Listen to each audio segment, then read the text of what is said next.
So, good morning everyone. I will be reporting the continuation of our topic, which is inquiry learning how to do science rather than learning about science.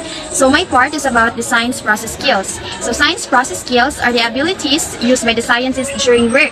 So, the following are observing, comparing, classifying, measuring, predicting, communicating, and inferring.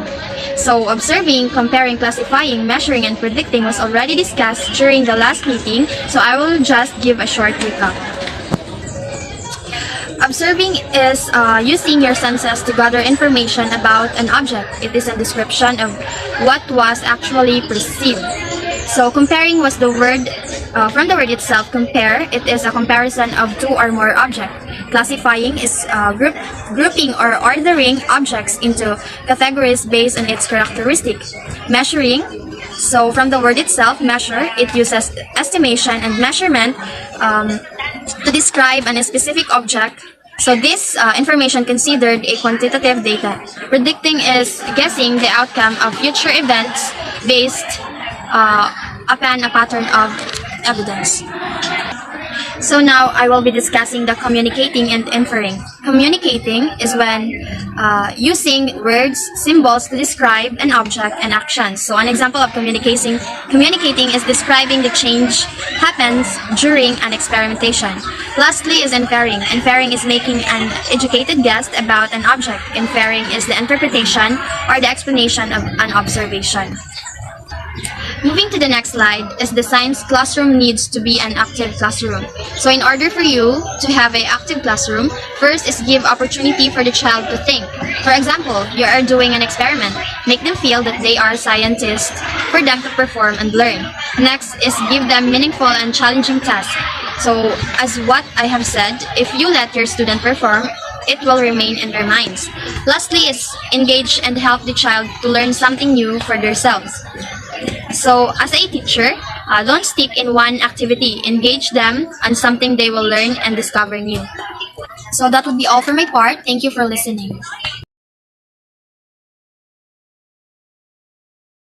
Good day everyone. So today I will be going to discuss to you the basic concept and principles for elementary science. So this topic supposed to be discussed during our face-to-face meetup, but because of some conflicts, I will just going to report it through this video. So I have prepared some activities, but I think we can answer it right now, so just see it in the slide. So let's just proceed to the introduction of our reporting. So the basic concept of and principles for elementary science. So the following topic that I will be going to discuss to you can greatly help you in knowing about the basic concepts of scientific science that will help you to gain enough knowledge. So I just hope na after the discussion you can identify what are the basic concepts in science. Also you can learn from my co-reporters. So let's proceed to the first slide. So I just use this cell phone, and this is not my coding, so this is just my basis for my report, because I can see the other report. So scientists learn and gain knowledge with observations and experiments. So this is true, no? Some scientists, so before they will conduct and create a research or experiment, first thing they gonna do, or first thing happen, is there would be a questioning and answering portion happen. So it started when a person or a researcher is curious about something or someone. Then she will create hypothesis in his or her mind. Then after that, he will make an educated prediction. So after that, the question thing happen, so there will be an experiment happen, then data collection, data evaluation, making adjustment, then confirming of the results of what they were researching for. Then after that, scientific result must be observable, measurable, and repeatable. So of course, so before you will propose your research, the scientist or the researcher will going to make sure that your theories are correct and ideal. Then, so common elements of the scientific process include identifying, measuring, and reporting cause and effect.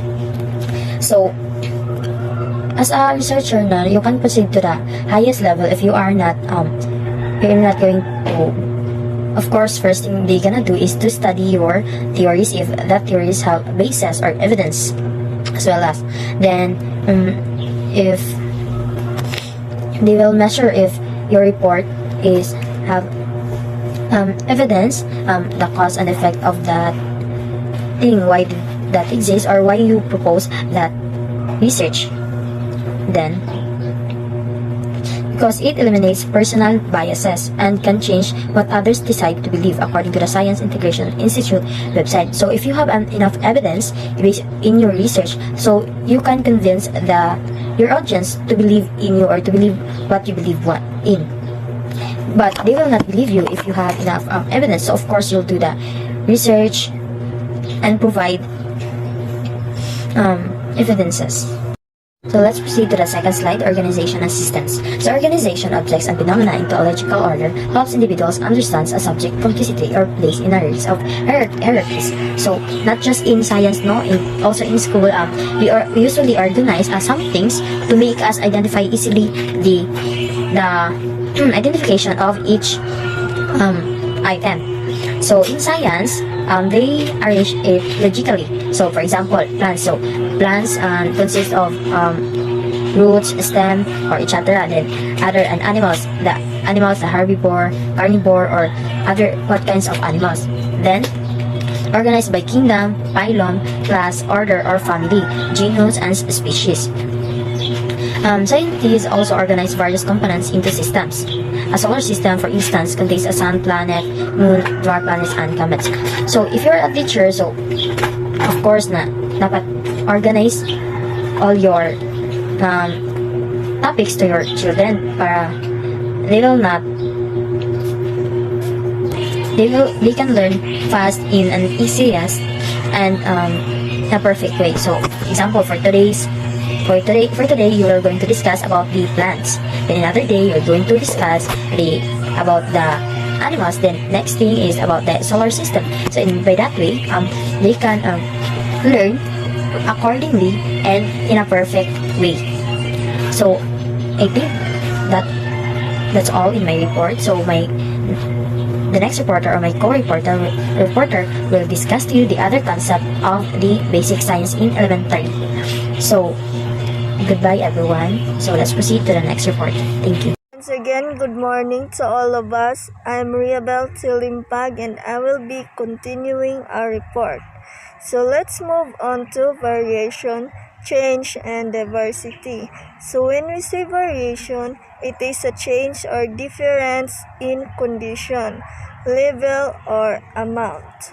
Variation observed in elements helps individuals understand the distinctive properties found in objects. By understanding these differences or how elements change, individuals can better predict the outcome of modifications. The Department of Education offers the example of exposing water to heat or freezing temperatures, which can cause it to freeze and expand, evaporate, or boil. Understanding diversity in the natural world gives better insights into how ecosystems work and depends on different elements to carry out their intended functions.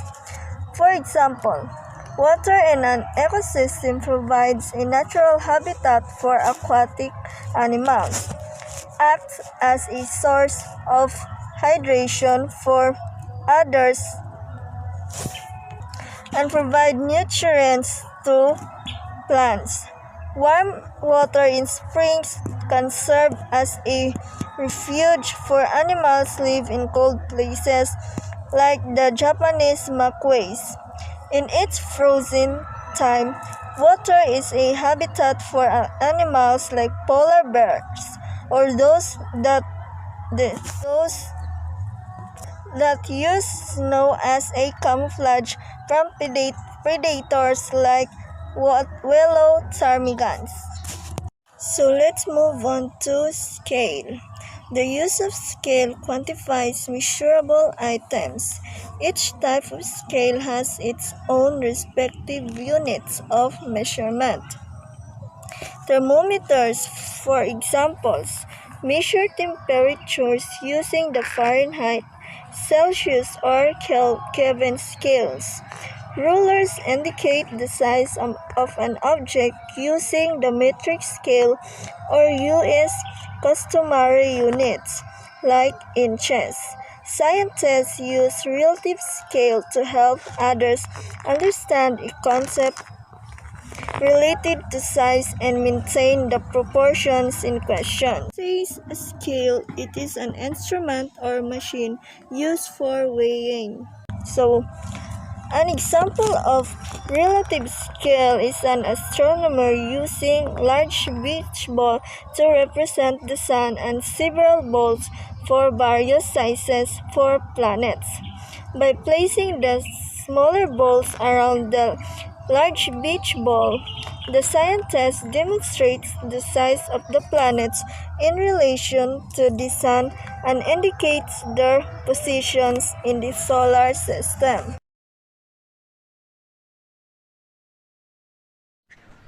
Good day everyone. So for today, I will be discussing the science concepts for kids. So in science concepts for kids, we have the basic science terms, the science careers, habitats, and agriculture. So in basic science terms, teach kids basic terms and phrases commonly used in all sciences. And the National Center for Improving Science Education recommends a list of concepts to explain to young children before embarking on a scientific learning journey. And it teaches kids about looking for the cause and effect of science methods or have them look for diversity or variation. Okay, so next we have the science careers. So science careers, it delves into various science subjects by examining what different scientists do for their careers. Get hands-on with students by having them grow seedlings in a container to show the basics of botanist's career. Use pictures and photos of different weather patterns to explain the work of a meteorologist. Visit an aquarium to explain how marine biologists work to learn about plant and animal life in the water. Pick one career and explore its different aspects through reading, history, and math subjects to integrate the lesson. So science careers, this is delve into various science subjects by examining what different scientists do for their careers.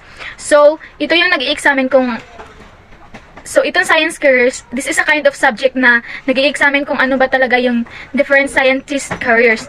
So for example, you are going to teach your students to plant a seedlings in a container, and by that you will also explain to them na that is the botanist career. So if tungkol naman sa weather, so papakita mo sa kanila yung mga sample ng picture, yung mga weather patterns. So yun yung mga science careers. Okay, next we have habitats. Focus studies around specific habitats around the world. Explore the photosynthesis process in plant life in rainforests or examine animal behaviors in desert regions.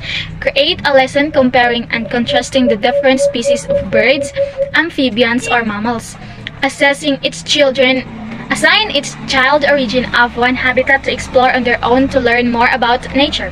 Have kids demonstrate their knowledge to the entire classroom with a book report, a poster board, or other display. Use the information they have gathered to explore the minutiae of a plant and animal life.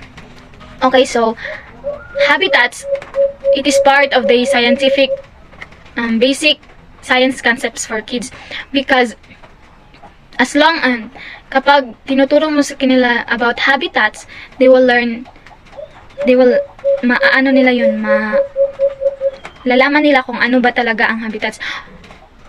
So, for example, they will contrast about different species like birds, amphibians, or mammals. So, what is amphibians? So, amphibians are small vertebrates that needs water or a moist environment to survive. Example of this now is the frogs and salamanders. So, mammals, it is a warm-blooded vertebrate animal of a class that is distinguished by the position of hair or fur.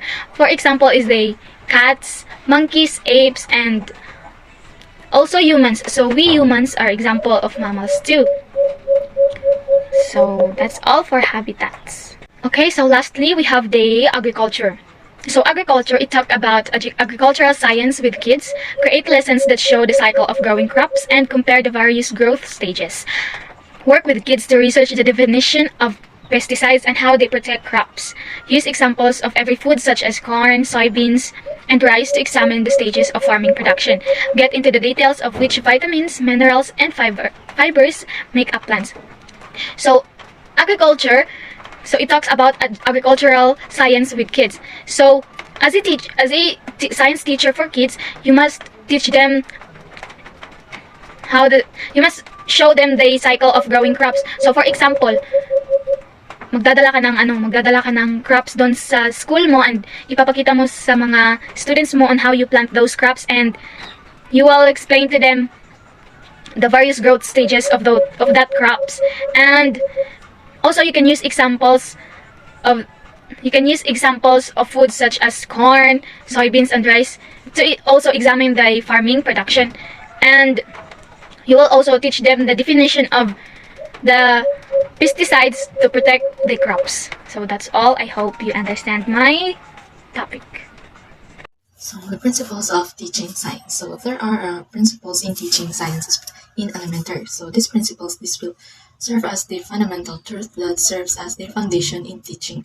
So first is the foster curiosity. So because of curiosity, our brains become more receptive or eager to learn. So curious students not only ask questions but also actively seek out the answers. So especially now in elementary, the pupils are so curious about how things form or how things happen. So through teaching science, we will be able to help them promote or develop their curiosity. And because of curiosity, we lead to experimentation, observation, and observation.